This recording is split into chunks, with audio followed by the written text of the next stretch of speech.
Bismillahirrahmanirrahim. Alhamdulillahi rabbil alamin. Allahumma salli wa sallim ala sayyidina Muhammadin wa ala alihi wa sahbihi ajma'in. Subhanaka la ilma lana illa ma 'allamtana innaka antal alimul hakim.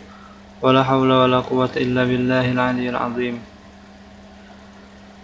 Para pemirsa, sahabat channel Islami yang dimuliakan Allah Subhanahu wa taala. Pada malam ini insyaallah kita akan menemui malam nisfu Sya'ban. Malam nisfu Sya'ban itu adalah malam pertengahan di bulan Sya'ban. Memangnya ada apa di malam nisfu Sya'ban ini? Malam nisfu Sya'ban ini memiliki keutamaan dan keunggulan, yaitu di mana Allah Subhanahu wa taala membagikan ampunannya kepada para hamba-hambanya di malam ini.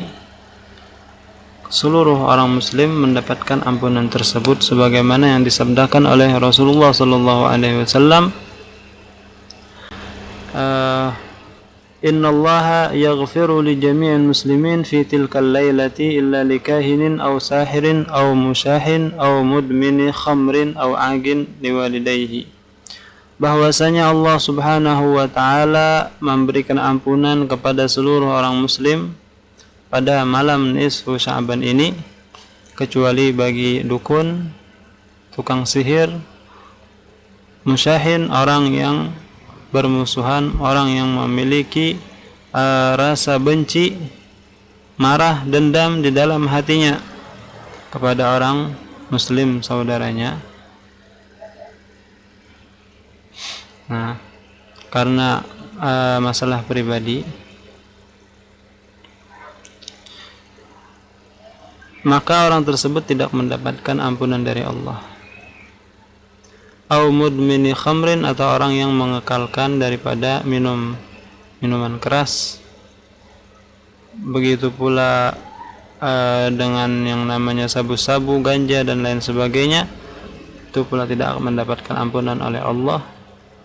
Wa agin liwalidayhi, dan orang yang durhaka kepada kedua orang tuanya juga tidak mendapatkan dari ampunan dari Allah Subhanahu wa taala pada malam nisfu Sya'ban ini.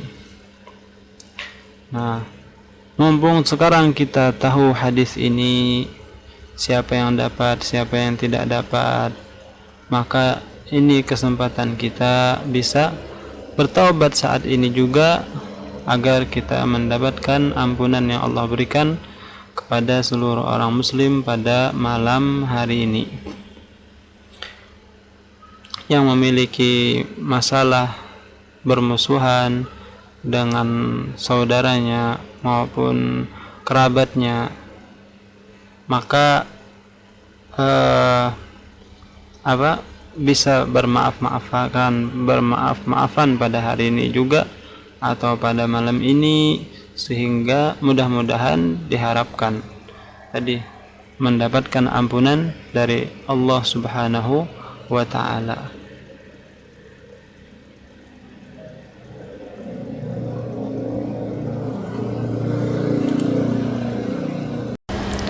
Dan lagi pada malam nisfu Sya'ban ini Allah Subhanahu wa taala membagikan catatan takdir setiap hambanya kepada para malaikat tentang ajalnya, rezekinya dan amalnya pada tahun depan, pada satu tahun ke depan. Maka menurut perkataan ulama bahwasanya jika Allah Subhanahu wa taala telah menampakkan takdir seorang hamba kepada malaikatnya, maka Allah tidak lagi berkenan untuk merubah takdir tersebut. Tapi sebelum Allah menyampaikan catatan takdir seorang hamba kepada malaikat, Allah masih berkenan untuk merubahnya. Maka dari itu amalan kita biasanya di Indonesia maupun di di luar Indonesia seperti di Hadramaut, di Yaman, kita pada malam nisfu Sya'ban ini berkumpul melakukan salat tasbih, yang mana fadilahnya itu sebagaimana yang disebutkan dalam hadisnya itu masyhur, Rasulullah mengajarkan salat tasbih kepada paman beliau yang bernama Abbas bin Abdul Muttalib, Abbas bin Abi Talib, Abbas bin Abdul Muttalib, Abbas bin Abdul Muttalib. Kalau Abi Talib itu paman beliau juga, Abbas bin Abdul Muttalib. Hadis itu diriwayatkan oleh anak beliau yaitu Abdullah bin Abbas, yang mana Rasulullah berkata, maukah engkau aku ajarkan, aku berikan sesuatu yang jika engkau laksanakan maka insya Allah akan mengampuni dosa-dosamu dari awal sampai akhir, yang dulu maupun yang akan datang. Nah, dan lain sebagainya, mendapatkan ampunan dari Allah Subhanahu wa taala. Jika engkau bisa, kata Nabi, melakukan setiap hari, lakukan. Jika tidak bisa, sebulan, seminggu sekali atau sebulan sekali, laksanakan. Jika tidak bisa, setahun sekali. Jika tidak bisa, seumur hidup sekali. Itu sangat besar fadilah dan faedahnya melakukan salat tasbih. Biasanya kita melakukan salat tasbih. Adapun cara melakukan salat tasbih yaitu kita salat 4 rakaat, bisa langsung 4, bisa 2-2, biasanya 2-2.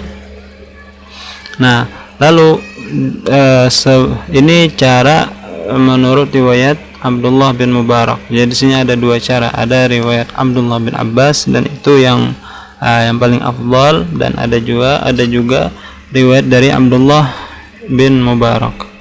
Nah, yang biasanya dilakukan di Kalimantan riwayat Abdullah bin Mubarak. Yang biasa dilakukan di Hadramaut adalah riwayat Abdullah bin Abbas, dan itu yang lebih afdal.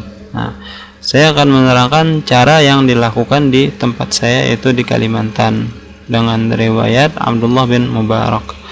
Yaitu adalah caranya sebelum qiraah, sebelum membaca Fatihah, membaca tasbih 15 kali. Setelah membaca qiraah, artinya setelah membaca surah Fatihah lalu surah, setelah membaca surah tasbih 10 kali, rukuk 10, tidak 10, sujud 10, duduk antara 2 sujud 10, sujud kedua 10, lalu bangun lagi rakaat kedua. Dan ketika seperti itu seterusnya. Dan ketika tasyahud itu tidak membaca tasbih. Jadi jumlah tasbih yang dibaca dalam 1 rakaat adalah 75 kali, dan dikali 4 rakaat adalah 300 kali. Itu salat tasbih. Lalu biasanya lagi amal di sini itu adalah membaca Yasin 3 kali dengan niat itu tadi, seperti yang tadi dijelaskan, dengan tujuan kita memohon kepada Allah untuk berkenan merubah takdir kita. Jika takdir kita di tahun kedepannya itu misalnya dicatat sebagai orang yang meninggal, maka minta Allah panjangkan umur kita di dalam ketaatan. Dan niat yang kedua juga adalah meminta jauhkan daripada musibah, selamat daripada musibah, dan minta diluaskan rezeki kita pada tahun kedepannya. Nah itu. Dan setelah membaca Yasin juga membaca doanya.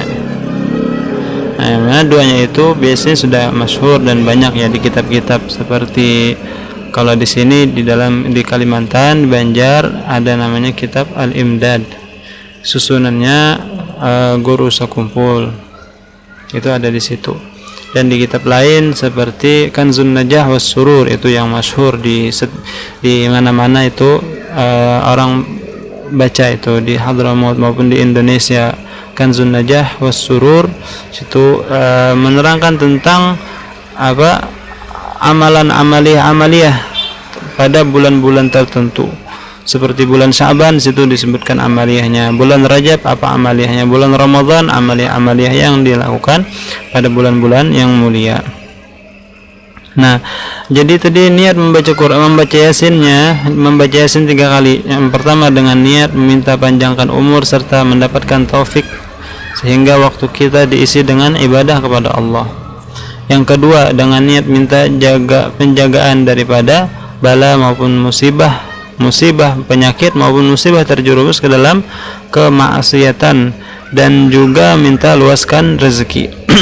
Yang ketiga membaca Yasin dengan niat minta agar hati kita dijadikan hati yang kaya, artinya selalu merasa cukup, tidak selalu merasa kekurangan, selalu merasa cukup walaupun sedikit tapi cukup. Itu adalah orang yang kaya, dikayakan hati dan dimatikan dalam husnul khatimah. Itu niat yang ketiga.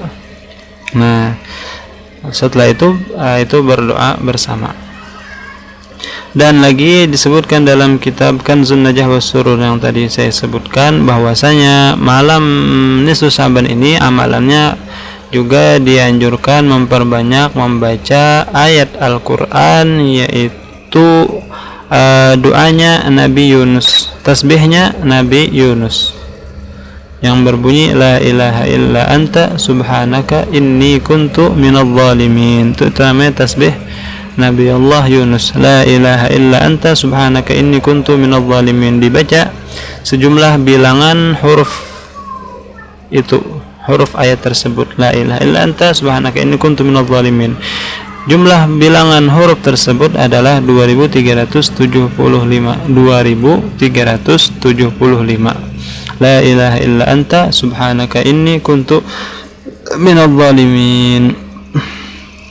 Jadi tasbih ini memiliki 3 sisi. La ilaha illa anta itu adalah tahlil, subhanaka itu adalah tasbih, dan yang ketiga adalah i'tiraf, mengaku bersalah. Subhanaka inni kuntu minadh dhalimin, sesungguhnya aku daripada orang-orang yang berbuat kesalahan, kezaliman. Nah, itu adalah sebahagian daripada amalan-amalan yang dilakukan pada malam nisfu Sya'ban. Mudah-mudahan bermanfaat. Salah khilaf mohon maaf. Wassalamualaikum warahmatullahi wabarakatuh.